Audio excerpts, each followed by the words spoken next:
கேரளாவில் ஜேசிபி வாகனத்தை ஓவர்டேக் செய்த கார் எதிரே வந்த பைக் மீது மோதி விபத்து ஏற்பட்டிருக்கிறது.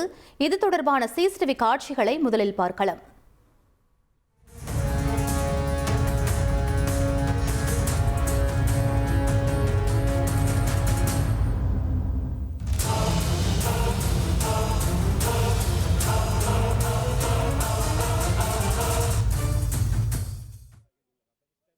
கேரள மாநிலம் கோட்டயம் மாவட்டம் ராத்துப்பேட்டையில் சிறிய வளைவுள்ள முக்கிய சாலையில் ஜேசிபி வந்து கொண்டிருந்திருக்கிறது. அதற்கு பின்னே வந்த கார் ஜேசிபியை முந்தி செல்ல முயற்சித்த போது எதிரே வந்த இருசக்கர வாகனத்தின் மேல் மோதியது. இதில் இருசக்கர வாகனத்தில் வந்த 2 பேர் தூக்கி வீசப்பட்டனர். இருவரும் சிறு காயங்களுடன் அதிர்ஷ்டவசமாக உயிர் தப்பியதோடு மருத்துவமனையில் தற்போது சிகிச்சையும் பெற்று வருகின்றனர். மேலும் இருசக்கர வாகனத்தில் வந்தவர்கள் கொடுத்த புகாரின் அடிப்படையில் போலீசார் இந்த விபத்து தொடர்பாக தற்போது விசாரணை மேற்கொண்டு வருகின்றனர். அண்மை செய்தியாக பார்த்துக் கொண்டிருக்கிறோம்.